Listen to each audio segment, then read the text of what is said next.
ಹಯಗ್ರೀವ ದೇವರ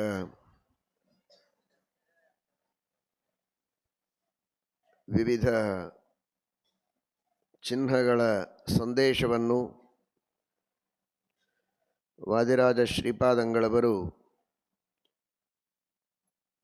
ಅತ್ಯಂತ ಶಾಸ್ತ್ರೀಯವಾಗಿ, ಮನೋಜ್ಞವಾಗಿ, ಮಾರ್ಮಿಕವಾಗಿ ನಮಗೆಲ್ಲ ಉಪದೇಶ ಮಾಡಿದ ರೀತಿಯನ್ನು ಯಥಾಶಕ್ತಿ ತಿಳಿದುಕೊಂಡಿದ್ದೇವೆ.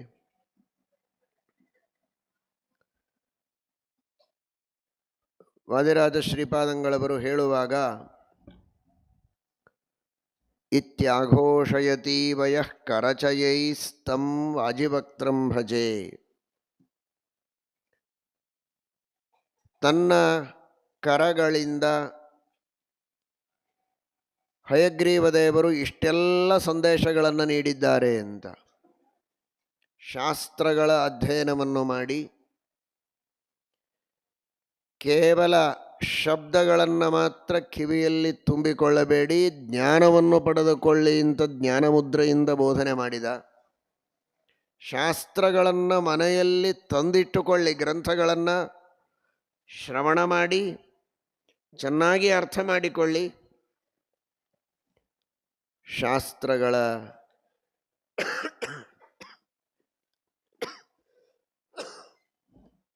ಅಧ್ಯಯನ ಅಷ್ಟು ಸುಲಭ ಸಾಧ್ಯ ಅಲ್ಲ.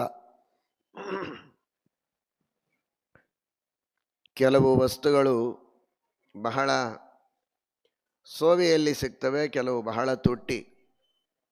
ಹಾಗೆ ಸಣ್ಣ ಪುಟ್ಟ ಸಾಧನೆಗಳನ್ನು ನಾವು ಮಾಡಬೇಕು ಅಂದರೆ ಬಹಳ ಸೋವಿ. ಸ್ವಲ್ಪ ಪುಣ್ಯ ಇದ್ದರೆ ಸಾಕು, ಸ್ವಲ್ಪ ಹಣ ಇದ್ದರೆ ಸೋವಿ ಪದಾರ್ಥಗಳು ಅಂಗಡಿಯಲ್ಲಿ ಸಿಗ್ತವೆ. ಇಲ್ಲಿ ಸಾಧನೆಯ ಮಾರ್ಗದಲ್ಲಿ ಸ್ವಲ್ಪ ಪುಣ್ಯ ಇದ್ದರೆ ಸಣ್ಣ ಸಣ್ಣ ಸಾಧನೆಗಳು ಆಗಿಬಿಡ್ತವೆ. ದೇವರ ಪ್ರದಕ್ಷಿಣೆ ನಮಸ್ಕಾರ ಹಾಕಬೇಕು ಅಂತ ಸಂಕಲ್ಪ ಮಾಡಿದರೆ ಸ್ವಲ್ಪ ಪುಣ್ಯ ಇರಬೇಕು ಮೊದಲು. ಆ ಪುಣ್ಯ ಇದ್ದರೆ ಪ್ರದಕ್ಷಿಣೆ ನಮಸ್ಕಾರ ಹಾಕೋದಕ್ಕೆ ಒಂದು ಅವಕಾಶ ಸಿಗತ್ತೆ. ಇದರಂತೆ ಇನ್ನು ಅನೇಕ ಸೇವೆಗಳು, ಅನ್ನದಾನ ಮಾಡೋದು, ತೀರ್ಥಯಾತ್ರೆ ಮಾಡೋದು, ತಾರತಮ್ಯ ಇದೆ. ಸ್ವಲ್ಪ ಹೆಚ್ಚು ಕಡಿಮೆ ಪುಣ್ಯಗಳಿಂದ ಸಾಧ್ಯವಾಗತ್ತೆ. ಆದರೆ ಜ್ಞಾನ ಸಂಪಾದನೆ ಮಾಡಬೇಕು ಅಂತಾದರೆ, ಶಾಸ್ತ್ರಗಳ ಅಧ್ಯಯನವನ್ನು ಮಾಡಿ ತತ್ವಜ್ಞಾನವನ್ನು ಪಡೆಯಬೇಕು ಅಂದರೆ ಬಹಳ ತುಟ್ಟಿ. ಬಹಳಷ್ಟು ಪುಣ್ಯ ಇದ್ದರೆ, ಪುಣ್ಯವನ್ನು ಖರ್ಚು ಮಾಡಿದರೆ ಮಾತ್ರ ಆ ಶಾಸ್ತ್ರದ ಜ್ಞಾನವನ್ನು ಪಡೆಯುವುದಕ್ಕೆ ಸಾಧ್ಯ ಇದೆ ಎನ್ನುವ ದೃಷ್ಟಿಯಲ್ಲಿ ಹಯಗ್ರೀವ ದೇವರು ಮನ್ಮಂತ್ರಂ ಜಪ, ಮಂತ್ರದ ಜಪವನ್ನು ಮಾಡಿ ಪಾಪಗಳನ್ನು ಕಳೆದುಕೊಂಡು ಪುಣ್ಯದ ರಾಶಿಯನ್ನು ತುಂಬಿಕೊಂಡ್ರೆ ಶಾಸ್ತ್ರವನ್ನು ಅಧ್ಯಯನ ಮಾಡುವುದಕ್ಕೆ ಸಾಧ್ಯವಾಗತ್ತೆ. ಶಾಸ್ತ್ರ ಗ್ರಂಥಗಳ ಸಮಾಗಮ ಆಗುವುದಕ್ಕೆ, ಆ ಗ್ರಂಥಗಳು ನಮ್ಮ ಹತ್ರ ಬರೋದಕ್ಕೆ ಸಾಧ್ಯ. ಅದಕ್ಕಾಗಿಯೇ ಮೇಲಿನ ಕೈಯಲ್ಲಿ ಜಪಮಾಲ, ಎಡಗೈ ಮೇಲೆ, ಕೆಳಗೆ ಪುಸ್ತಕ. ಜಪಮಾಲೆ ಚೆನ್ನಾಗಿ ಕೆಲಸ ಮಾಡಿದರೆ, ಮಂತ್ರಗಳ ಜಪವನ್ನು ಮಾಡ್ತಾ ಇದ್ದರೆ, ಹಯಗ್ರೀವ ನಾಮ ಸಂಕೀರ್ತನ ಮಾಡಿದರೆ, ಹಯಗ್ರೀವ ಮಂತ್ರ ಮಾತ್ರ ಅಂತಲ್ಲ, ಮನ್ಮಂತ್ರಂ, ಹಯಗ್ರೀವ ರೂಪಿಯಾದ ಪರಮಾತ್ಮನ ಮಂತ್ರ. ಹಯಗ್ರೀವ, ವೇದವ್ಯಾಸ, ಕೃಷ್ಣ, ರಾಮ ಯಾವ ರೂಪಗಳಲ್ಲಿಯೂ ಭೇದ ಇಲ್ಲ. ಆ ಭಗವಂತನ ಮಹಿಮೆಯನ್ನು ಸ್ಮರಣೆ ಮಾಡ್ತಾ, ವಿಶೇಷವಾಗಿ ಜ್ಞಾನಕ್ಕಾಗಿ ವ್ಯಾಸಮಂತ್ರ, ಅದರಂತೆ ಎಲ್ಲ ವಿಘ್ನಗಳ ಪರಿಹಾರಕ್ಕೆ, ಇಷ್ಟಾರ್ಥಗಳ ಪ್ರಾಪ್ತಿಗೆ ಕೃಷ್ಣ ಮಂತ್ರ. ಹೀಗೆ ಶಾಸ್ತ್ರೋಕ್ತವಾದ ಮಂತ್ರಗಳನ್ನು ಜಪ ಮಾಡಿದರೆ ಶಾಸ್ತ್ರಗಳ ಜ್ಞಾನವನ್ನು ಪಡೆದುಕೊಳ್ಳುವ ಒಂದು ಅವಕಾಶ ನಮಗೆ ಸಿಗತ್ತೆ. ಪುಸ್ತಕವೂ ಪಕ್ಕದಲ್ಲಿರಬಹುದು, ಉಪದೇಶ ಮಾಡುವ ವಿದ್ವಾಂಸರು ಮನೆಯ ಪಕ್ಕದಲ್ಲಿಯೂ ಇರಬಹುದು, ಮನೆಯೊಳಗೆ ಇರಬಹುದು, ದಿವಸ ಮನೆಗೆ ಬಂದು ಹೋಗ್ತಿರ್ಬೋದು. ಅವರಿಂದ 2 ಅಕ್ಷರ ಕೇಳಬೇಕು ಅಂತ ಅನಿಸೋದಿಲ್ಲ, ಕೇಳೋ ಅವಕಾಶ ಸಿಗೋದಿಲ್ಲ. ಎಲ್ಲಿಯವರೆಗೆ ಪುಣ್ಯ ಇರೋದಿಲ್ಲವೋ ಅಲ್ಲಿಯವರೆಗೆ. ಇಷ್ಟು ದೇವರ ಸೂಕ್ಷ್ಮವಾದ ವ್ಯವಸ್ಥೆ. ಅಂಗಡಿಯಲ್ಲಿ ಭಾರಿ ಭಾರಿ ಮಡಿಗಳು, ಸೀರೆಗಳನ್ನು ನೀವು ತೆಗೆದುಕೊಳ್ಳೋದಕ್ಕೆ ಹೋದರೆ ಎಂಥೆಂಥ ಜರತಾರಿ, ಇದು ಬೇಕಾದಷ್ಟು ಬೆಲೆ ಬಾಳೋದನ್ನೆಲ್ಲ ತೋರಿಸ್ತಾರೆ. ಅದೆಲ್ಲ ನೀವು ಮುಟ್ತೀರಿ, ಮಡಚ್ತೀರಿ, ಏನೇನೋ ಮಾಡ್ತೀರಿ, ಆದರೆ ತೊಗೊಂಡು ಬರಲಿಕ್ಕಾಗೋದಿಲ್ಲ. ಅಷ್ಟೆಲ್ಲ ನೋಡಿ ಇಷ್ಟಿವೆ ಅಂತ ಅಂದ್ಕೊಂಡು ಮತ್ತೆ ಖಾಲಿ ಕೈಲೇ ಬರೋದು.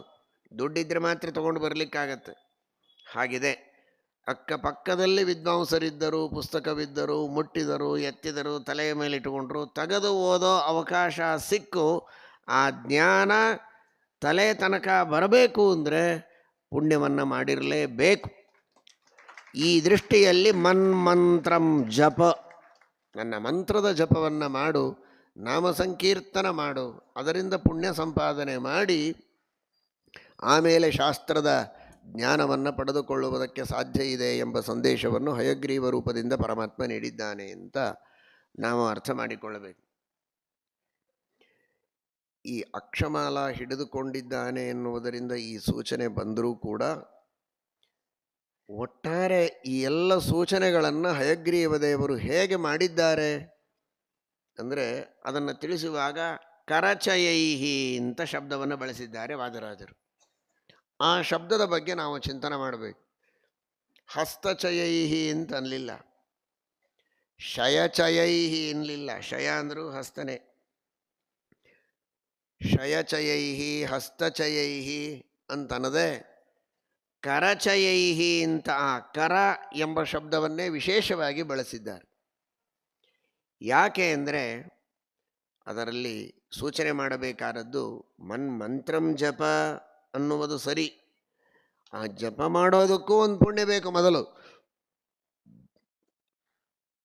ಜ್ಞಾನವನ್ನು ಸಂಪಾದನೆ ಮಾಡುವುದಕ್ಕೆ ಜಪ ಮಾಡಬೇಕು ಅನ್ನುವುದು ಸತ್ಯ. ಆದರೆ ಜಪವೂ ಏನು ಸಾಮಾನ್ಯ ಕೆಲಸ ಅಲ್ಲ. ಆ ಜಪ ಮಾಡೋದಕ್ಕೂ ಒಂದು ಅರ್ಹತೆ ಬೇಕು, ಅದಕ್ಕೂ ಪುಣ್ಯ ಬೇಕು. ನಾವು ಅನೇಕ ಸತ್ಕರ್ಮಗಳ ಅನುಷ್ಠಾನವನ್ನು ಮಾಡಿ ವಿಹಿತ ಕರ್ಮಗಳನ್ನು ಮಾಡಿದರೆ ಮಾತ್ರ ಜಪವನ್ನೂ ಮಾಡೋದಕ್ಕಾಗತ್ತೆ, ಶಾಸ್ತ್ರವನ್ನು ಓದೋದಕ್ಕೆ ಸಾಧ್ಯವಾಗತ್ತೆ. ಅದೇನು ಅಂದರೆ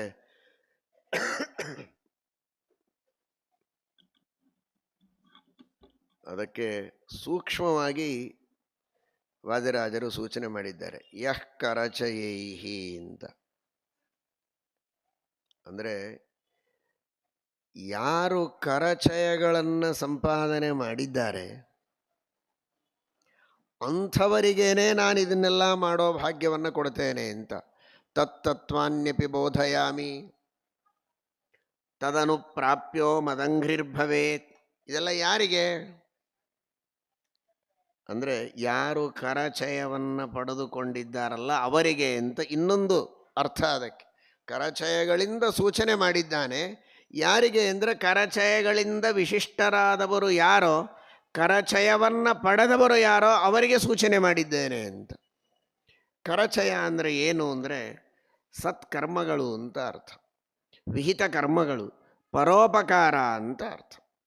ಶ್ರೀಮದ್ ಆಚಾರ್ಯರು ಗೀತಾ ತಾತ್ಪರ್ಯದಲ್ಲಿ ತಿಳಿಸ್ತಾರೆ, ನಾನಾ ಜನಸ್ಥ ಶುಶ್ರೂಷಾ ಕರ್ಮಾಖ್ಯ ಕರವನ್ ಮಿತೇಹೇ. ನಾನಾ ಜನರ ಶುಶ್ರೂಷೆಯನ್ನು ಮಾಡಬೇಕು ಅಂತ ಶಾಸ್ತ್ರ ಹೇಳುತ್ತದೆ. ಶ್ರೀಮದ್ ಆಚಾರ್ಯರು ಗೀತಾ ತಾತ್ಪರ್ಯದಲ್ಲಿ ಆದೇಶ ಕೊಡ್ತಾರೆ.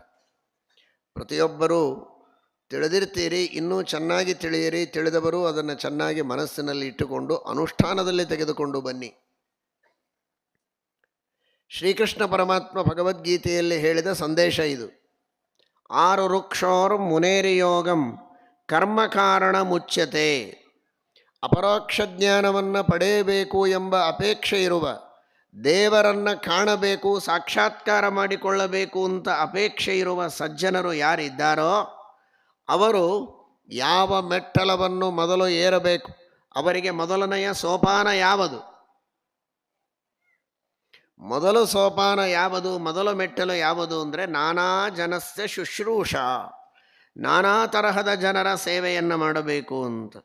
ನಾನಾ ತರಹದ ಜನರು ಅಂತನ್ನುವ ಶಬ್ದಕ್ಕೆ ಗೀತಾ ತಾತ್ಪರ್ಯಕ್ಕೆ ವ್ಯಾಖ್ಯಾನ ಮಾಡುವ ಅನೇಕ ವ್ಯಾಖ್ಯಾನಕಾರರು, ಮಹನೀಯರು, ತಾಮ್ರಪರ್ಣಿ ಆಚಾರ್ಯರೇ ಮೊದಲಾದವರು ವ್ಯಾಖ್ಯಾನದಲ್ಲಿ ಹೇಳ್ತಾರೆ, ಉತ್ತಮರು, ಮಧ್ಯಮರು, ಅಧಮರು ಅಂತ 3 ತರಹದ ಜನರನ್ನು ನಾನಾ ಜನರು ಅಂತ ಕರೆದದ್ದು. ಒಟ್ಟಾರೆ ಅನೇಕ ಜನರು, ಬೇರೆ ಬೇರೆ ಊರಿನ ಜನರು, ಹೀಗರ್ಥ ಅಲ್ಲ. ನಾನಾ ಜನರು ಅಂದರೆ ಉತ್ತಮರು, ಮಧ್ಯಮರು, ಅಧಮರು ಅಂತ. ಸಜ್ಜನರಲ್ಲಿಯೂ ಅಧಮರು ಅಂದರೆ ಕೆಟ್ಟವರು, ನೀಚರು ಅಂತ ಆ ಅರ್ಥದಲ್ಲೇ ಅಲ್ಲ. ಯಾವ ವ್ಯಕ್ತಿ ಸೇವೆ ಮಾಡುವುದಕ್ಕೆ ಅಂತ ಹೊರಟಿದ್ದಾನೆ ಅವನಿಗಿಂತಲೂ ದೊಡ್ಡವರು, ಅವನಿಗೆ ಸಮಾನರು, ಅವನಿಗಿಂತಲೂ ಚಿಕ್ಕವರು ಅಂತ ಅರ್ಥ. 3 ತರಹದ ಜನರ ಮೂರೂ ತರಹದ ಜನರ ಸೇವೆಯನ್ನು ಮಾಡಬೇಕು. ಆ ಸೇವೆಯ ರೀತಿ ಬೇರೆ ಬೇರೆ. ದೊಡ್ಡವರಲ್ಲಿ ಭಕ್ತಿಯಿಂದ ಸೇವೆಯನ್ನು ಮಾಡೋದು, ತನಗೆ ಸಮಾನರಾದವರಲ್ಲಿ ಅತ್ಯಂತ ಪ್ರೀತಿಯಿಂದ, ಮೈತ್ರಿ ಮಿತ್ರತೆಯ ಭಾವದಿಂದ, ಗೆಳೆತನದ ಭಾವದಿಂದ ಅವರಿಗೆ ಸಹಕಾರ ಮಾಡೋದು. ತನಗಿಂತಲೂ ವಯಸ್ಸಿನಲ್ಲಿಯೂ ಜ್ಞಾನದಲ್ಲಿಯೂ ಶ್ರೀಮಂತಿಕೆಯಲ್ಲಿಯೂ ಚಿಕ್ಕವರಾಗಿದ್ದರೆ ಅವರ ಮೇಲೆ ವಿಶೇಷವಾದಂತಹ ಪ್ರೀತಿಯಿಂದ ಅವರಿಗೆ ಸಹಾಯ ಮಾಡೋದು, ಅವರ ಮೇಲೆ ದಯೆ ಮಾಡೋದು, ನಾನಾ ರೀತಿಯಿಂದ ವಾತ್ಸಲ್ಯದಿಂದ ಅವರನ್ನು ಮೇಲೆತ್ತುವುದಕ್ಕೆ ಪ್ರಯತ್ನ ಮಾಡೋದು. ಇದೂ ಒಂದು ತರಹದ ಶುಶ್ರೂಷೆಯೇ ಅಂತ ವ್ಯಾಖ್ಯಾನಕಾರರು ತಿಳಿಸ್ತಾರೆ. ಹಾಗಾಗಿ ಉತ್ತಮರು, ತನಗೆ ಸಮಾನರು, ತನಗಿಂತಲೂ ಚಿಕ್ಕವರು ಎಲ್ಲರನ್ನೂ ಕೂಡ ಇವನು ಒಳಗೆ ಭಗವಂತನಿದ್ದಾನೆ ಎಂಬಂತಹ ಅನುಸಂಧಾನದಿಂದ ಸೇವೆಯನ್ನು ಮಾಡಬೇಕು. ತಸ್ಯ ಪ್ರಾಣ್ಯುಪಕಾರೇಣ ಸಂತುಷ್ಟೋ ಭವತಿ ಈಶ್ವರ. ಆ ವಿವಿಧ ಜೀವರಾಶಿಗಳಿಗೆ ಉಪಕಾರವನ್ನು ಮಾಡೋದರಿಂದ ಅಂತರ್ಯಾಮಿಯಾದ ಪರಮಾತ್ಮ ಸಂತುಷ್ಟನಾಗ್ತಾನೆ ಎಂಬ ಮಾತನ್ನು ಶ್ರೀಮದ್ ಆಚಾರ್ಯರು ತಿಳಿಸಿಕೊಟ್ಟಿದ್ದಾರೆ. ದಾಸರು ಕೂಡ ಹೇಳ್ತಾರೆ, ಚೇತನಾಚೇತನಗಳೆರಡು ಪ್ರತಿಮೆಗಳು ಸಂಪ್ರೀತಿಯಲ್ಲಿ ಸಂರಕ್ಷಿಸುವುದು ಪೂಜೆ ಅಂತ. ಪರಮಾತ್ಮನ ಪ್ರತಿಮೆ ಶಿಲಾಮಯವಾದ ಪ್ರತಿಮೆ, ಪಂಚಲೋಹದ ಪ್ರತಿಮೆ, ವಿವಿಧ ಪ್ರತಿಮೆಗಳಿವೆ. ಚಿತ್ರವೂ ಒಂದು ಪ್ರತಿಮೆ, ರಂಗವಲ್ಲಿಯೂ ಒಂದು ಪ್ರತಿಮೆ, ನೀರಿನಲ್ಲಿಯೂ ಪ್ರತಿಮೆ ಇದೆ, ಮಾನಸಿಕವಾದಂತಹ ಪ್ರತಿಮೆ ಇದೆ. ಹೀಗೆ ಅನೇಕ ತರಹದ ಪ್ರತಿಮೆಗಳಲ್ಲಿ ಚೇತನ ಉತ್ತಮವಾದಂತಹ ಅಧಿಷ್ಠಾನ ಪ್ರತಿಮೆ, ಚೇತನಾಚೇತನಗಳೆರಡು ಪ್ರತಿಮೆಗಳು ಸಂಪ್ರೀತಿಯಲ್ಲಿ ಸಂರಕ್ಷಿಸುವುದು ಪೂಜೆ. ಹಾಗಾಗಿ ಎಲ್ಲ ತರಹದ ಚೇತನರಲ್ಲಿ ಪರಮಾತ್ಮನಿದ್ದಾನೆ ಅಂತ ತಿಳಿದು ಕಾಲಕಾಲಕ್ಕೆ ಅವರಿಗೆ ತನ್ನ ಶಕ್ತಿಯಿಂದ ಮಾಡಬಹುದಾದ ಸೇವೆ ಶುಶ್ರೂಷೆಗಳನ್ನು ಶ್ರದ್ಧೆಯಿಂದ ಮಾಡಿದರೆ ಅವನಿಗೆ ಜ್ಞಾನ ಬರುತ್ತೆ ಅಂತ ಶ್ರೀಮದಾಚಾರ್ಯರು ಹೇಳಿದ್ದಾರೆ. ಇದು ಕೇವಲ ಕೀರ್ತಿಗಾಗಿ ಮಾಡೋದಲ್ಲ, ಇನ್ನೊಬ್ಬರಿಗೆ ಸ್ಫೂರ್ತಿಗಾಗಿ ಮಾಡುವುದು ಅಲ್ಲ. ಇದು ಕೇವಲ ಭಗವಂತನ ಅನುಗ್ರಹಕ್ಕಾಗಿ ಜ್ಞಾನವನ್ನು ಸಂಪಾದನೆ ಮಾಡುವುದಕ್ಕಾಗಿ ಮಾಡೋದು. ಅಂತಹ ಸೇವೆಯನ್ನು ಮಾಡಿದರೆ ಅವನು ಜ್ಞಾನವನ್ನು ಪಡೆಯೋದಕ್ಕೆ ಸಾಧ್ಯ ಇದೆ ಅಂತ ಶ್ರೀಮದಾಚಾರ್ಯರು ಗೀತಾ ತಾತ್ಪರ್ಯದಲ್ಲಿ ತಿಳಿಸಿದ್ದಾರೆ. ಹಾಗಾಗಿ ಅದು ಕರ. ಅದಕ್ಕೆ ಕರ ಅಂತ ಹೆಸರು ಯಾಕೆ ಅಂದರೆ, ಕರ ಅನ್ನೋ ಶಬ್ದಕ್ಕೆ ಎಲ್ಲರಿಗೆ ಏನು ಅರ್ಥ ಮನಸ್ಸಿನಲ್ಲಿದೆ, ಟ್ಯಾಕ್ಸ್ ಅಂತ, ಅದೇ ಅರ್ಥನೇ. ಕರ ಅಂದರೆ ಕರನೇ, ರಾಜರಿಗೆ ಪ್ರಜೆಗಳು ಕೊಡಬೇಕಾದ ತೆರಿಗೆ ಕರ, ಟ್ಯಾಕ್ಸು.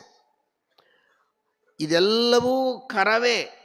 ಎಲ್ಲ ಜನರಿಗೆ ನಾವು ಮಾಡುವ ಸೇವೆ, ಪರೋಪಕಾರ, ದೀನರಿಗೆ ಕಷ್ಟದಲ್ಲಿದ್ದವರಿಗೆ ಮಾಡುವ ಉಪಕಾರ, ಸೇವೆ ಶುಶ್ರೂಷೆಗಳು, ಇದು ದೇವರಿಗೆ ನಾವು ಕೊಡುವಂತಹ ಕರ, ಟ್ಯಾಕ್ಸ್. ಈ ರಾಜರಿಗಲ್ಲ. ನಾವಿದ್ದ ಸರ್ಕಾರ, ಯಾವ ರಾಜ್ಯದಲ್ಲಿದ್ದೇವೆ ಆ ಸರ್ಕಾರಕ್ಕೆ ನಾವು ಕೊಡೋ ಟ್ಯಾಕ್ಸು ಹಣದ ರೂಪದಲ್ಲಿರುತ್ತೆ. ಆದರೆ ಯಾವ ಜಗತ್ತಿನಲ್ಲಿ ನಾವಿದ್ದೇವೆ, ಒಂದು ಊರಲ್ಲ, ಒಂದು ರಾಜ್ಯ ಅಲ್ಲ, ಒಂದು ರಾಷ್ಟ್ರ ಅಲ್ಲ, ಯಾವ ವಿಶ್ವದಲ್ಲಿ ನಾವಿದ್ದೇವೆ ಅಂತಹ ವಿಶ್ವೇಶ್ವರನಾದ ಸರ್ವೋತ್ತಮನಾದ ನಾರಾಯಣನಿಗೆ ನಾವು ಕರ ಕೊಡಬೇಕಲ್ಲ. ಅವನ ವಿಶ್ವದಲ್ಲಿ ನಾವಿದ್ದೇವೆ, ಅವನ ಜಗತ್ತಿನಲ್ಲಿ ನಾವಿದ್ದೇವೆ. ಆ ಕರ ಯಾವುದು ಅಂದರೆ, ಆ ಕರ ಅದು ಹಣದ ರೂಪದಲ್ಲಿರೋದಿಲ್ಲ, ಪರೋಪಕಾರದ ರೂಪದಲ್ಲಿದೆ, ಸಮಾಜ ಸೇವೆಯ ರೂಪದಲ್ಲಿದೆ. ಅದನ್ನು ಮಾಡಿದರೆ ಅದೇ ಭಗವಂತನಿಗೆ ಕರ ಅಂತ ಜಗತ್ತಿಗೆ ಕರ ಮಾಡಿ ಕರೆ ಕೊಟ್ಟ ಆಚಾರ್ಯರು ಶ್ರೀಮದ್ ಆನಂದ ತೀರ್ಥ ಭಗವತ್ಪಾದಾಚಾರ್ಯರು. ನಾನಾ ಜನಸ್ಯ ಶುಶ್ರೂಷಾ ಕರ್ಮಾಖ್ಯ ಕರವತ್ ಮಿತೇಹೇ ಅಂತ. ಹಾಗಾಗಿ ಯಃ ಕರಚಯೈಹಿ ವಿಶಿಷ್ಟ, ಯಾವ ಭಕ್ತ ಆ ನಾನಾ ಜನ ಶುಶ್ರೂಷೆಯನ್ನು, ಪರೋಪಕಾರವನ್ನು ನಿರಂತರವಾಗಿ ಮಾಡಿದ್ದಾನೆ, ಅಂತಹ ವ್ಯಕ್ತಿಗೆ ನಾನು ಈ ಭಾಗ್ಯ ಸಂಪತ್ತನ್ನು ಕೊಡ್ತೇನೆ, ಜ್ಞಾನ ಸಂಪತ್ತನ್ನು, ನಾನಾ ವಿಧವಾದಂತಹ ಅಪೇಕ್ಷಿತವಾದ ಇಷ್ಟಾರ್ಥಗಳನ್ನು ಕೊಡ್ತೇನೆ ಎನ್ನುವುದನ್ನು ಪರಮಾತ್ಮ ಸೂಚನೆ ಮಾಡ್ತಾ ಇದ್ದಾನೆ ಅಂತ ವಾದಿರಾಜರಿಗೆ ಹೇಳಬೇಕಾಗಿದೆ. ಅದಕ್ಕಾಗಿ ಹಸ್ತಚಯೈಹಿ ಅಂತ ಅನ್ನಲಿಲ್ಲ, ಬೇರೆ ಪರ್ಯಾಯ ಶಬ್ದಗಳನ್ನು ಬಳಸಲಿಲ್ಲ, ಕರಚಯೈಹಿ ಅಂತ. ಯಾವ ಕರ ಎಂಬ ಶಬ್ದವನ್ನು ಗೀತಾ ತಾತ್ಪರ್ಯದಲ್ಲಿ ಆಚಾರ್ಯರು ನಾನಾ ಜನರ ಶುಶ್ರೂಷೆಗೆ ಬಳಸಿದ್ದಾರೋ ಆ ಕರ ಶಬ್ದವನ್ನು ಬಳಸುವ ಮೂಲಕ ತನ್ನ ಕರಗಳಿಂದ ದೇವರು ಸಂದೇಶವನ್ನು ಕೊಡ್ತಾನೆ. ಯಾರಿಗೆ ಅಂದರೆ ಈ ಕರಚಯವನ್ನು ಪಡೆದುಕೊಂಡವರು ಯಾರೋ ಅಂಥವರಿಗೆ ಅನ್ನುವುದನ್ನು ಅಧ್ಯಾಹಾರ ಮಾಡಬೇಕು. ಯಹ ಕರಚಯೈಹಿ ವಿಶಿಷ್ಟ ತಂ ಪ್ರತಿ, ಅಂಥವನನ್ನು ಕುರಿತು ಈ ಸಂದೇಶ ಅನ್ನುವ ದೃಷ್ಟಿಯಲ್ಲಿ ಯಃ ಕರಚಯೈಹಿ ತಂ ವಾಜಿವಕ್ತ್ರಂ ಭಜೆ ಅಂತ ವಾದಿರಾಜ ಶ್ರೀಪಾದಂಗಳವರು ಸೂಚನೆ ಮಾಡಿದ್ದಾರೆ. ಮತ್ತು ಕೇವಲ ಈ ಸತ್ಕರ್ಮಗಳನ್ನು ನಾವು ಮಾಡಿದ ಮಾತ್ರಕ್ಕೆ ಹಯಗ್ರೀವರೂಪಿಯಾದ ಪರಮಾತ್ಮನ ಕೃಪೆಗೆ ಪಾತ್ರರಾಗ್ತೇವೆ ಅಂತಲ್ಲ. ಆ ಸತ್ಕರ್ಮಗಳನ್ನು ಮಾಡಬೇಕು. ಸತ್ಕರ್ಮಗಳನ್ನು ಮಾಡಬೇಕೆಂಬ ಸಂದೇಶವನ್ನು ನಮಗೆ ನೀಡಿದವರು ಶ್ರೀಮದ್ ಆಚಾರ್ಯರು. ಕೃಷ್ಣ ನೀಡಿದ್ದಾನೆ, ಅದನ್ನು ನಮಗೆ ತಿಳಿಸಿಕೊಟ್ಟವರು, ವ್ಯಾಖ್ಯಾನ ಮಾಡಿ ಉಪದೇಶ ಮಾಡಿ ಶ್ರೀಮದ್ ಆಚಾರ್ಯರು. ಕರ್ಮಗಳನ್ನು ಹೇಗೆ ಶ್ರದ್ಧೆಯಿಂದ ಮಾಡಬೇಕು ಅಂತ ನಮಗೆ ತೋರಿಸಿಕೊಟ್ಟವರು ಶ್ರೀಮದ್ ಆಚಾರ್ಯರು. ನಾಹಂಕರ್ತ ಹರಿಃಕರ್ತ ಶಾಸ್ತ್ರೀಯವಾದ ವೇದವ್ಯಾಸದೇವರೇ ಉಪದೇಶ ಮಾಡಿದ ಸಂದೇಶ ಇದು. ಆದರೆ ಅದನ್ನು ನಮಗೆ ತಿಳಿಸಿಕೊಟ್ಟವರು ದೇವರು ಸ್ವತಂತ್ರಕರ್ತ, ನಾನು ಪರಾಧೀನಕರ್ತ ಅಂತ ತಿಳಿದೇ ನಾವು ಸತ್ಕರ್ಮಗಳನ್ನು ಮಾಡಬೇಕು. ಅಂದರೆ ಅದು ಫಲಪ್ರದ. ಇಲ್ಲದೇ ಇದ್ದರೆ ಏನಾಗತ್ತೆ? ಯಾರದೋ ಹಣವನ್ನು ತಾನು ತೆಗೆದುಕೊಂಡು ಇನ್ನೊಬ್ಬರಿಗೆ ಕೊಟ್ಟು ನಾನು ಕೊಟ್ಟೆ ಅಂತ ಹೇಳಿಕೊಂಡ್ರೆ ಜನ ಅವನನ್ನು ಹೊಗಳೋದಿಲ್ಲ, ನಿಂದೆ ಮಾಡ್ತಾರೆ. ಗೊತ್ತಿಲ್ಲದೆ ಇದ್ದವರು ಹೊಗಳ್ಬೋದು, ಎಷ್ಟು ಔದಾರ್ಯಪ್ಪ ಅಂತ. ಆದರೆ ಇನ್ನೊಬ್ಬರ ಹಣವನ್ನು ಕಿತ್ತಿಕೊಂಡು ತನ್ನ ಹೆಸರಲ್ಲಿ ಕೊಡ್ತಾ ಇದ್ದಾನೆ ಅಂತ ಗೊತ್ತಾದರೆ ನಿಂದೆ ಮಾಡ್ತಾರೆ, ಬೈತಾರೆ. ಸಾಮಾನ್ಯರಾದರೆ ಬೈತಾರೆ, ಅಧಿಕಾರಿಗಳಾದರೆ ಅವನನ್ನು ಜೈಲಿಗೆ ಹಾಕ್ತಾರೆ. ಇನ್ನೊಬ್ಬರ ಹಣ ಕಿತ್ಕೊಂಡು ನಿನ್ನ ಹೆಸರಲ್ಲಿ ನೀನೇನು ಕೊಡೋದು ಅಂತ. ನೀನು ದಾನ ಮಾಡಿದ್ದಿ ಅಂತ ನಿನಗೆ ಪುರಸ್ಕಾರ ಅಲ್ಲ, ಕಳ್ಳತನ ಮಾಡಿದ್ದಿ ಎನ್ನುವುದಕ್ಕೆ ನಿನಗೆ ಶಿಕ್ಷೆಯಾಗತ್ತೆ ಅಂತ ಹೇಳ್ತಾರೆ. ಹಾಗೆ ನಿಜವಾದ ಕರ್ತ ದೇವರು, ನಿಜವಾಗಿ ಎಲ್ಲ ಸಂಪತ್ತು ದೇವರದು, ಅದನ್ನು ನನ್ನದು ಅಂತ ಹೇಳಿಕೊಂಡು ನಾನು ಸ್ವತಂತ್ರಕರ್ತ ಅಂತ ಭಾವಿಸಿ ನಾನು ದಾನ ಮಾಡಿದರೆ ಅಲ್ಲಿ ಹೇಗೆ ಆರಕ್ಷಕರು ಇವನನ್ನು ಜೈಲಿಗೆ ಹಾಕ್ತಾರೆ, ಹಾಗೆ ಇಲ್ಲಿಯೂ ನಮಗೆ ಆರಕ್ಷಕರು ಸುತ್ತಲೂ ದೇವತೆಗಳಿಗಿದ್ದಾರೆ, ಸುತ್ತಲೂ ರಕ್ಷಕರಾಗಿ.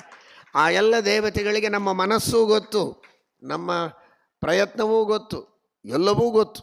ನಾವು ಯಾವ ಭಾವನೆಯಿಂದ ಪ್ರಯತ್ನ ಮಾಡ್ತಾ ಇದ್ದೇವೆ, ನನ್ನದು ನನ್ನದು ಅನ್ನುವ ಅಹಂಕಾರವನ್ನು ಮನಸ್ಸಿನಲ್ಲಿ ತುಂಬಿಕೊಂಡು ನಾವೇನಾದರೂ ದಾನ ಧರ್ಮಾದಿಗಳನ್ನು ಮಾಡ್ತೇವೆ ಅಂತಾದರೆ ಅವರು ನಮಗೆ ಅನುಗ್ರಹ ಮಾಡೋದಿಲ್ಲ, ಶಿಕ್ಷೆಯನ್ನೇ ಕೊಡ್ತಾರೆ. ಹಾಗಾದರೆ ದೇವರೇ ಸ್ವತಂತ್ರಕರ್ತ, ನಾನು ಅವನ ದಾಸ, ಅವನ ಅಧೀನವಾಗಿ ಮಾಡ್ತಾ ಇದ್ದೇನೆ ಎಂಬ ಅನುಸಂಧಾನದಿಂದಲೇ ಮಾಡಿದರೆ ಕರ್ಮ ಸಫಲವಾಗತ್ತೆ.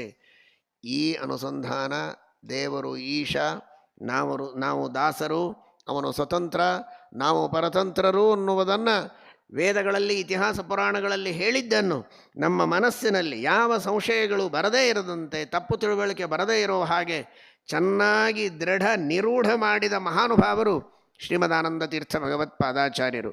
ಹಾಗಾಗಿ ಅವರ ಮಾರ್ಗದರ್ಶನದಲ್ಲಿ ತತ್ವಗಳನ್ನು ನಾವು ಚೆನ್ನಾಗಿ ತಿಳಿದರೆ, ಆಗ ಸತ್ಕರ್ಮಗಳನ್ನು ಚೆನ್ನಾಗಿ ಮಾಡಿದರೆ ಆಗ ಹಯಗ್ರೀವ ದೇವರು ವಿಶೇಷವಾಗಿ ಸಂತುಷ್ಟರಾಗ್ತಾರೆ.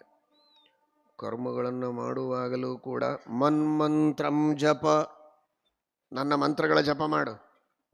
ನಿಮ್ಮ ಮಂತ್ರಗಳು ನಾನೇ ಏನೋ ಒಂದು ಊಹೆ ಮಾಡಿಕೊಂಡು 4-8 ಮಂತ್ರಗಳನ್ನು ಮಾಡಿಕೊಂಡು ಮಾಡಿಬಿಡ್ತೇನೆ, ಅಥವಾ ಯಾರೋ ಸ್ವಲ್ಪ ಸಂಸ್ಕೃತ ಬಲ್ಲವರು ತಕ್ಕ ಮಟ್ಟಿಗೆ ಜ್ಞಾನಿಗಳು ಏನಾದರೂ ಉಪದೇಶ ಮಾಡಿದರೆ ಅವರು ಹೇಳಿದ್ದನ್ನು ಕೇಳಿ ಮಾಡಿಬಿಡ್ತೇನೆ.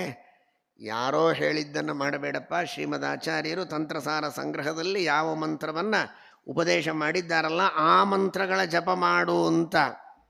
ಅದಕ್ಕೆ ಯಃ ಕರಚಯೈಹಿ ವಿಹಿತಃ ತಸ್ಯ ಮಂತ್ರಸ್ಯ ಜಪಂ ಕುರು ಅಂತ.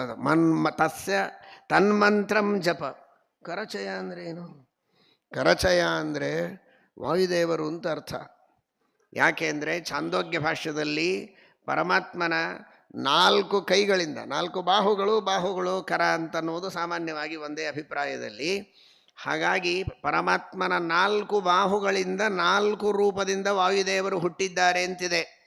ಧರ್ಮ, ವಿಜ್ಞಾನ, ವೈರಾಗ್ಯ ಐಶ್ವರ್ಯ. ನಿತ್ಯದಲ್ಲೂ ಶ್ಲೋಕ ಕೇಳ್ತೀರಲ್ಲ, ಧರ್ಮ ವಿಜ್ಞಾನ ವೈರಾಗ್ಯ ಪರಮೈಶ್ವರ್ಯ ಶಾಲಿನಃ. ಅದು ವಾಯುದೇವರ 4 ಗುಣಗಳೂ ಹೌದು.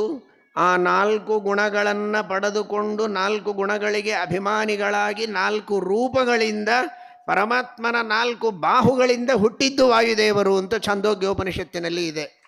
ಹಾಗಾಗಿ 4 ಕರಚಯ, 4 ಕೈಗಳು.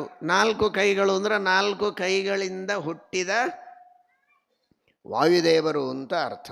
ಧರ್ಮಾಭಿಮಾನಿಗಳಾದ ವಾಯುದೇವರು, ಜ್ಞಾನಾಭಿಮಾನಿಗಳು, ವೈರಾಗ್ಯಾಭಿಮಾನಿಗಳು ಹಾಗೂ ಐಶ್ವರ್ಯಾಭಿಮಾನಿಗಳಾದ ವಾಯುದೇವರು. ಅಂತಹ 4 ರೂಪದ ವಾಯುದೇವರೇನಿದ್ದಾರೋ ಆ ವಾಯುದೇವರೇ ಶ್ರೀಮದ್ ಆಚಾರ್ಯರಾಗಿ, ಮಧ್ವಾಚಾರ್ಯರಾಗಿ, ಆನಂದ ತೀರ್ಥ ಭಗವತ್ಪಾದಾಚಾರ್ಯರಾಗಿ ಅವತಾರ ಮಾಡಿದ್ದಾರೆ. ಹಾಗಾಗಿ ಯಃ ಕರಚಯೈ ಮನ್ಮಂತ್ರಂ ಜಪ, ನನ್ನ ಮಂತ್ರದ ಜಪ ಮಾಡು. ನಿನ್ನ ಮಂತ್ರ ಯಾವುದು ಅಂತ ಕೇಳಿದ ಎದುರಿಗೆ ಕುಳಿತ ಶಿಷ್ಯ. ಯಃ ಕರಚಯೈ ಉಪದಿಷ್ಟ ಸಹ ಅಂದರು.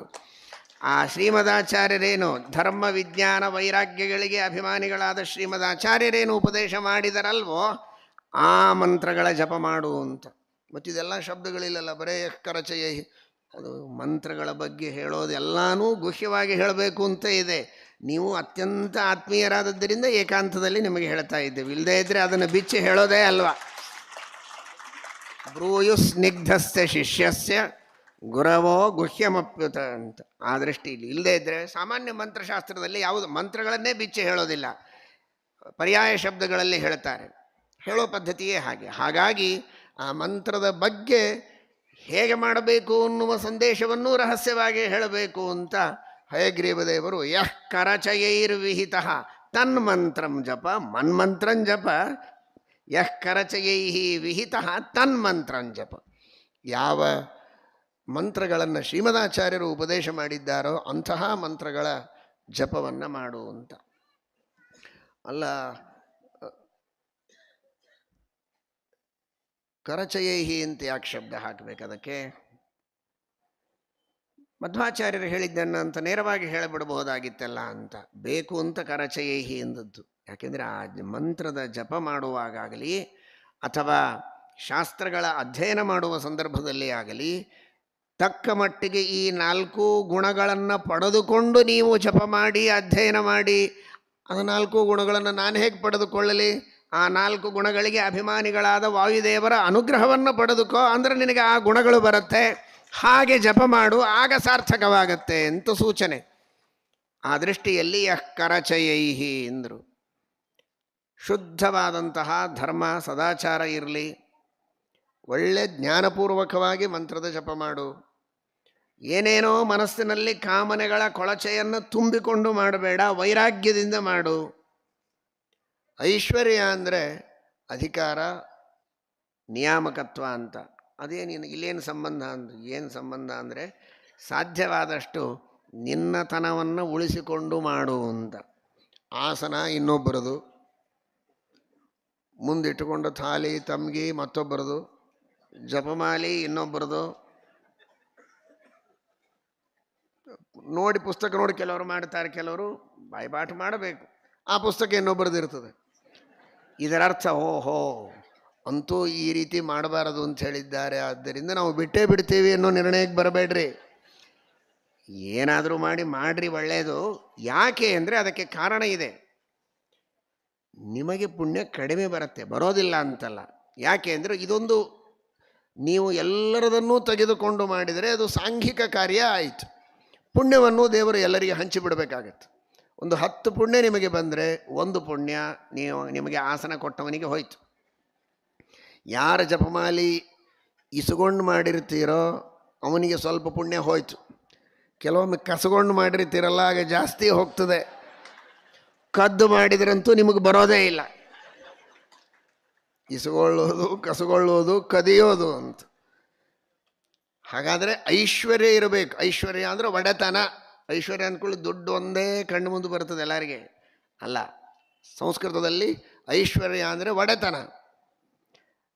ನಿಮ್ಮ ಆಸನ, ನಿಮ್ಮ ಪುಸ್ತಕ, ನಿಮ್ಮ ಜಪಮಾಲೆ, ನಿಮ್ಮ ಮುಂದಿರುವಂತಹ ಪಂಚಪಾತ್ರೆಗಳು ಇತ್ಯಾದಿ ಇತ್ಯಾದಿ. ಇದು ಜಪಕ್ಕೆ ಸಂಬಂಧಪಟ್ಟಂತೆ ನಾನು ಹೇಳಿದೆ. ಇದೇ ರೀತಿ ಪೂಜೆ ಇರಬಹುದು ಅಥವಾ ಇನ್ನಿತರ ಬೇರೆ ಬೇರೆ ಸಾಧನೆಗಳಿರಬಹುದು, ಯಜ್ಞಯಾಗಾದಿಗಳಿರಬಹುದು. ಎಷ್ಟು ವಸ್ತುಗಳು ನಿಮ್ಮವಾಗಿರ್ತವೆ ಅಷ್ಟು ಪುಣ್ಯ ಎಲ್ಲ ನಿಮ್ಮದಾಗತ್ತೆ. ಈ ದೃಷ್ಟಿಯಲ್ಲಿ ಧರ್ಮದಿಂದ ಜ್ಞಾನಪೂರ್ವಕವಾಗಿ ವೈರಾಗ್ಯದಿಂದ ಮನಸ್ಸಿನಲ್ಲಿ ಕಾಮನೆಗಳನ್ನು ಇಟ್ಟುಕೊಳ್ಳದೆ ವಿಷ್ಣು ಪ್ರೀತಿಗಾಗಿ ನಿಮ್ಮ ಒಡೆತನವನ್ನು ಸಾಧ್ಯವಾದಷ್ಟು ಉಳಿಸಿಕೊಂಡು ಪುಣ್ಯದ ಲೋಭದಿಂದ, ನಿಷ್ಕಾಮ ಪುಣ್ಯದ ಲೋಭದಿಂದ ನೀವು ಶಾಸ್ತ್ರಾಧ್ಯಯನವನ್ನೂ ಮಾಡಿ ಮಂತ್ರಗಳ ಜಪವನ್ನೂ ಮಾಡಿ ಹೆಚ್ಚು ಪುಣ್ಯವಂತರಾಗಿ ಎಂಬ ಸಂದೇಶವನ್ನು ನಮಗೆ ನೀಡುವುದಕ್ಕೋಸುಗ ಹಯಗ್ರೀವ ದೇವರು ಏನಂತ ಸೂಚನೆ ಮಾಡಿದರು ಅಂತ ಹೇಳುವಾಗ ವಾದಿರಾಜರು ಯಃ ಕರಚಯೈಹಿ, ಆ ಪರಮಾತ್ಮನ 4 ಬಾಹುಗಳಿಂದ 4 ಗುಣಗಳಿಗೆ ಅಭಿಮಾನಿಗಳಾದ ಏನು ಶ್ರೀಮದ್ ಆಚಾರ್ಯರು ವಾಯುದೇವರು ಅವತಾರ ಮಾಡಿದ್ದಾರೋ ಅಂತಹ ವಾಯುದೇವರ ಮೂಲಕ ಉಪದಿಷ್ಟವಾದ ಮಂತ್ರವನ್ನು, ಅಂತಹ ವಾಯುದೇವರ ಆ 4 ಗುಣಗಳನ್ನು ಅಳವಡಿಸಿಕೊಂಡವರಾಗಿ ಯಾರಿದ್ದಾರೋ ಅಂಥವರಿಗೆ ಹಯಗ್ರೀವ ದೇವರು ಸಂದೇಶ ಕೊಡ್ತಾ ಇದ್ದಾರೆ. ಆ ಕ್ರಮದಲ್ಲಿ ನೀವು ಜಪ ಮಾಡಿ ಅನ್ನುವುದನ್ನು ಇಲ್ಲಿ ತೋರಿಸ್ತಾ ಇದ್ದಾರೆ. ಸಚ್ಛಾಸ್ತ್ರೋದಿತ ವರ್ತ್ಮನ ಪದಮಿದಂ ಧ್ಯಾಯನ್. ಆ ಸಚ್ಛಾಸ್ತ್ರದಿಂದ ಪರಮಾತ್ಮನ ಪಾದವನ್ನು ಸ್ವರೂಪವನ್ನು ತಿಳಿಯಬೇಕಾದರೂ ವಾಯುದೇವರು ಉಪದೇಶ ಮಾಡಿದ ರೀತಿಯಲ್ಲಿ ಯಃ ಕರಚಯೈ ಹಿ ಅನುಗೃಹೀತ, ಆ ವಾಯುದೇವರಿಂದ ಅನುಗೃಹೀತನಾಗಿ ಸಚ್ಛಾಸ್ತ್ರವನ್ನು ಅಧ್ಯಯನ ಮಾಡಿ ಪರಮಾತ್ಮನ ಸ್ವರೂಪವನ್ನು ತಿಳಿಯಬೇಕು. ಮನ್ಮಂತ್ರಂ ಜಪ ಶಾಸ್ತ್ರ ಸಂಪದ ಮಥೋ ದಾಸ್ಯಾಮಿ ಭಾಗ್ಯೈಸ್ಸಹ ತತ್ತತ್ವಾನ್ಯಪಿ ಬೋಧಯಾಮಿ. ಬೋಧಯಾಮಿ ಅಂದರೆ ನಾನೇ ನೇರವಾಗಿ ಬಂದು ಉಪದೇಶ ಮಾಡೋದಿಲ್ಲ, ಕರಚಯೈಹಿ ಬೋಧಯಾಮಿ, ಇಲ್ಲಿ ಅನ್ವಯ ಮಾಡ್ಕೋಬೇಕದನ್ನು. ತತ್ತತ್ವಾನ್ಯಪಿ ಕರಚಯೈರ್ಬೋಧಯಾಮಿ, ವಾಯುದೇವರ ಮೂಲಕ ಸರ್ವಮೂಲ ಗ್ರಂಥಗಳ ಮೂಲಕ ಆ ತತ್ವಗಳನ್ನೂ ನಿಮಗೆ ನಾನು ಬೋಧನ ಮಾಡುತ್ತೇನೆ. ತತ್ತತ್ವಾನ್ಯಪಿ ಬೋಧಯಾಮಿ ತದನು ಪ್ರಾಪ್ಯೋ ಮದಂಘ್ರಿರ್ಭವೇತ್. ನನ್ನ ಸ್ವರೂಪವನ್ನು ಮೋಕ್ಷದಲ್ಲಿ ನೀವು ಹೊಂದಬಹುದು.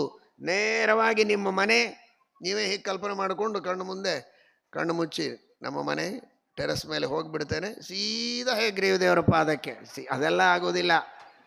ಕರಚಯೈಹಿ, ವಾಯುದೇವರ ದ್ವಾರಾನೇ ನನ್ನ ಪಾದಕ್ಕೆ ಬರಬೇಕು ನೀವು. ಮತ್ತೆ ಸಯೇನಾನ್ ಬ್ರಹ್ಮಗಮಯತಿ, ಪರಮಾತ್ಮನನ್ನು ಮುಟ್ಟಿಸುವವರು ಅಂದರೆ ವಾಯುದೇವರೇ. ಹಾಗಾದರೆ ಭಗವಂತನನ್ನು ನಾವು ಮುಟ್ಟೋದಕ್ಕೂ ಕೂಡ ಕರಚಯೈಹಿ ಮದಂಘ್ರಿಹಿ ಪ್ರಾಪ್ಯೋ ಭವೇತ್, ಆ ವಾಯುದೇವರ ದ್ವಾರಾನೇ ನನ್ನ ಪಾದವನ್ನು ನೀವು ಹೊಂದಬೇಕು. ಇತ್ಯಾಘೋಷಯತೀವ ಯಃ ಕರಚಯೈಹಿ ತಂ ವಾಜಿವಕ್ತ್ರಂ ಭಜೆ. ಈ ರೀತಿ ಹಯಗ್ರೀವ ದೇವರ ಸಂದೇಶ ಅನ್ನುವುದನ್ನು ನಮಗೆ ಸೂಚನೆ ಮಾಡುವುದಕ್ಕೋಸ್ಕರ ವಾದಿರಾಜ ಶ್ರೀಪಾದಂಗಳವರು ಆಯಿ ಶಬ್ದಗಳನ್ನು ಬಳಸದೆ ಕರಚಯೈಹಿ ಎಂಬ ಶಬ್ದವನ್ನು ಆರಿಸಿ ಈ ತರಹದ ಒಂದು ಉತ್ತಮವಾದ ಸಂದೇಶವನ್ನು ನಮಗೆ ನೀಡಿದ್ದಾರೆ.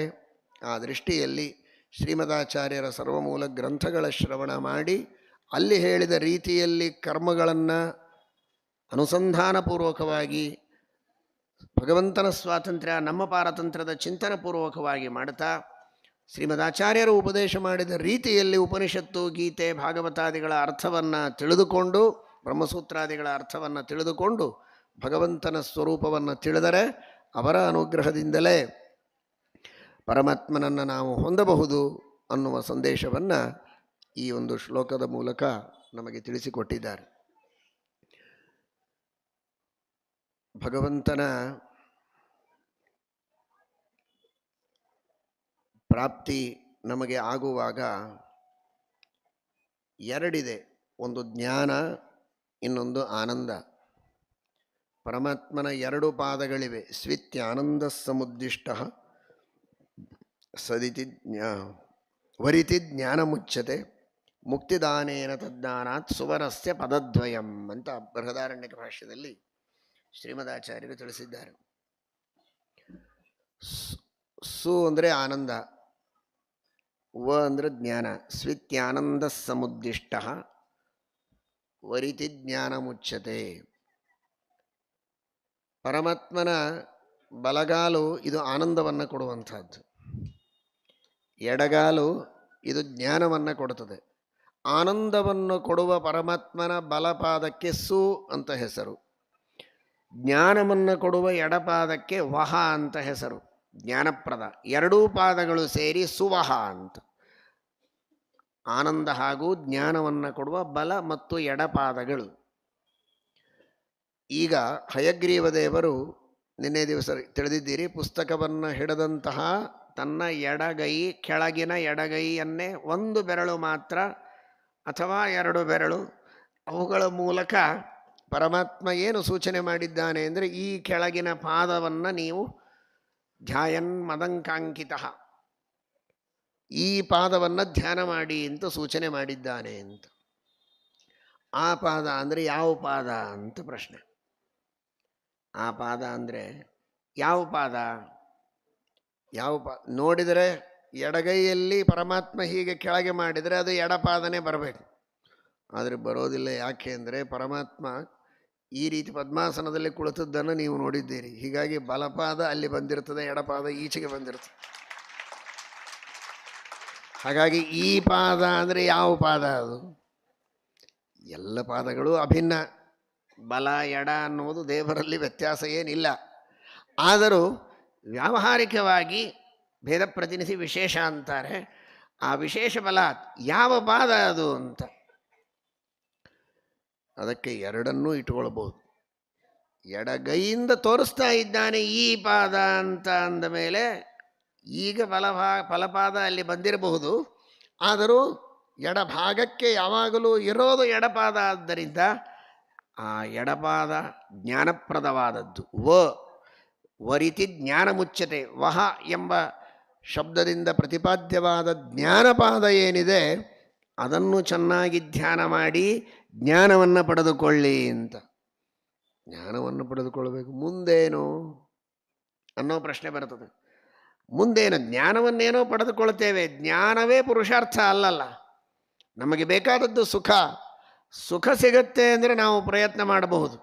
ಬರೀ ಜ್ಞಾನ ಅಂದರೆ ಏಕಾಂತ ಭಕ್ತರು ಮುಂದಾಗಬಹುದು. ಸಾಮಾನ್ಯ ಭಕ್ತರಿಗೆ ಬರೀ ಜ್ಞಾನ ಸಿಗತ್ತೆ ಅಂದರೆ ಉತ್ಸಾಹ ಬರೋದಿಲ್ಲ. ಅದಕ್ಕೋಸ್ಕರವಾಗಿ ಆಗ ಈ ಪಾದ ಅಂದರೆ ಬಲಭಾಗಕ್ಕೆ, ಎಡಕ್ಕೆ ಬಂದದ್ದು ಯಾವುದು? ಬಲಪಾದ ಅಲ್ವಾ. ಪದ್ಮಾಸನದಲ್ಲಿ ಕುಳಿತಾಗ ಬಲಪಾದ ಎಡಕ್ಕೆ ಬಂದಿರ್ತದೆ. ಇದು ಅಂದರೆ ಆನಂದವನ್ನು ಕೊಡುವಂತಹ ಈ ಪಾದವನ್ನು ಧ್ಯಾನ ಮಾಡು, ಆನಂದ ಕೊಡುವ ಪಾದವನ್ನು ಧ್ಯಾನ ಮಾಡು, ಮೋಕ್ಷದಲ್ಲಿ ನಿನಗೆ ಪರಮಾನಂದ ಸಿಗತ್ತೆ ಎನ್ನುವ ಭರವಸೆಯನ್ನಿಟ್ಟುಕೊಂಡು ಶಾಸ್ತ್ರವನ್ನು ಓದು, ಚಿಂತೆ ಮಾಡಬೇಡ ಅನ್ನಲಿಕ್ಕೆ ಇದಂ ಅಂತ. ಸಚ್ಛಾಸ್ತ್ರೋದಿತ ವರ್ತಮನ ಪದಮಿದಂ ಧ್ಯಾಯನ್. ಜ್ಞಾನಪ್ರದವಾದ ಪಾದದ ಚಿಂತನ ಮಾಡು. ಜ್ಞಾನ ಯಾಕೆ ಅಂತ ಪ್ರಶ್ನೆ ಬಂದರೆ ಪದಮಿದಂ ಧ್ಯಾಯನ್. ಈಗ ಬಲಕ್ಕಿಟ್ಟಿದ್ದೇನೆ ನೋಡು, ಆ ಬಲಪಾದದ ಚಿಂತನವನ್ನು ಮಾಡು. ಆನಂದಕ್ಕೋಸ್ಕರವಾಗಿ ಜ್ಞಾನ, ಆ ಜ್ಞಾನಕ್ಕೋಸ್ಕರವಾಗಿ ಧ್ಯಾನವನ್ನು ಮಾಡು ಅನ್ನುವ ರೀತಿಯಲ್ಲಿ ಪದಮಿದಂ ಧ್ಯಾಯನ್. ಹೀಗೆ ತೋರಿಸಿದ್ರೆ ಪಾದ ಧ್ಯಾನ ಮಾಡು ಕರಿ ಅಂತ ಹೇಳಿದ್ರೆ ಅವ್ರನ್ನ ಅಂತೆ ಅರ್ಥ, ಬಟ್ ಅವ್ರ ಕಡೆನೇ ಇದೆ. ಹಾಗೆ ಹೀಗೆ ತೋರಿಸಿದ ಮೇಲೆ ಈ ಪಾದ ಅಂತೆ ಅರ್ಥ. ಮತ್ತು ಇದಂ ಪದಂ ಅಂತ ಯಾಕಂದ್ರು ಅಂತ. ಇದಂ ಪದಂ ಅಂದರೆ ಈ ಪಾದ ಅಂತ ಇಷ್ಟೇ ಅರ್ಥ ಅಲ್ಲ. ಇದಂ ಪದಂ ಅಂದರೆ ನಮಗೆ ಅಪೇಕ್ಷಿತವಾದದ್ದೆಲ್ಲವನ್ನೂ ಕೊಡುವಂತಹ ಪಾದ ಅಂತ ಅರ್ಥ. ಈ ಎನ್ನುವುದಕ್ಕೆ ಕಾಮ ಅಂತ ಅರ್ಥ ಇದೆ. ಈ ಅಂದರೆ ಕಾಮಿತವಾದ ಸಕಲ ಪದಾರ್ಥಗಳು. ದ ಅಂದರೆ ಅದನ್ನು ಕೊಡುವಂತಹದ್ದು. ಕಾಮಿತವಾದ ಸಕಲ ಪದಾರ್ಥಗಳನ್ನು, ಇಷ್ಟಾರ್ಥಗಳನ್ನು ಕೊಡುವಂತಹ ಪಾದ ಆದದ್ದರಿಂದ ಇದಂ ಅಂದರು. ಸಚ್ಛಾಸ್ತ್ರೋದಿತ ವರ್ತಮನ ಪದಮಿದಂ ಧ್ಯಾಯನ್. ನಿಮಗೇನು ಬೇಕೋ ಆ ಇಷ್ಟಾರ್ಥಗಳನ್ನು ಕೊಡೋ ಪಾದ ಇದು ಅಲ್ಲ. ನಮಗಿನ್ನೇನೋ ಬೇರೆ, ನಿನಗೇನು ಬೇಕಾಗಿತ್ತು ಅಂತ ನನಗೆ ಹೇಳಬೇಡಪ್ಪ, ನಿನ್ನ ರಹಸ್ಯ ನಿನಗೇ ಇಟ್ಕೋ. ಒಳ್ಳೆಯದಿದ್ದರೆ ನಿನಗೆ ಏನು ಬೇಕೋ ಅಂತಹ ವಿಹಿತವಾದ ಯಾವುದೇ ಉತ್ತಮವಾದ ಕಾಮನೆಗಳಿದ್ರೂ ಅಡ್ಡಿ ಇಲ್ಲ, ಅದೆಲ್ಲವೂ ಇಲ್ಲಿ ಸಿಗತ್ತೆ. ಹೊರತು ಕೆಲವು ಕಡೆಗೆ ಹೋದರೆ ನಿಮಗೇನು ಬೇಕು, ರೇಷ್ಮೆ ಬಟ್ಟೆ ಆ ಅಂಗಡಿಗೆ ಹೋಗಿ, ಕಾಟನ್ ಬಟ್ಟೆ ಬೇಕಾದರೆ ಈ ಕಡೆಗೆ ಹೋಗಿ, ಡಾಕ್ಟರ್ ಹತ್ರ ಹೋದಾಗ ನಿನಗೇನಾಗಿದೆ, ಕಿವಿನ ಎಡಗಿಮಿಯ ಬಲಗಿಮಿಯ, ಬಲಗಮಿ ಇದ್ದರೆ ಅಲ್ಲಿ ಹೋಗು, ಎಡಗಮಿ ಇದ್ದರೆ ಈ ಕಡೆ ಹೋಗು, ಮುಂದೆ ನಿನ್ನ ಹತ್ರ ಏನು ಮಾಡೋದು, ಸಮಸ್ಯೆ ಬರ್ತದೆ. ಹೀಗಲ್ಲ, ದೇವರ ಹತ್ರ ನಿಮಗೆ ಏನೇ ಅಪೇಕ್ಷೆಗಳಿರಲಿ, ಆ ಯಾವುದೇ ಅಪೇಕ್ಷೆಗಳಿದ್ದರೂ ಅದನ್ನು ಪಡೆದುಕೊಳ್ಳೋದಾದರೆ ಇದೇ ಪಾದವನ್ನು ಧ್ಯಾನ ಮಾಡಿ ಸಾಕು ಅಂತ. ಪದಮಿದಂ ಧ್ಯಾಯನ್ ಮದಂಕಾಂಕಿತ. ಸತ್ಯಧರ್ಮತೀರ್ಥರು ಈ ವ್ಯಾಖ್ಯಾನವನ್ನು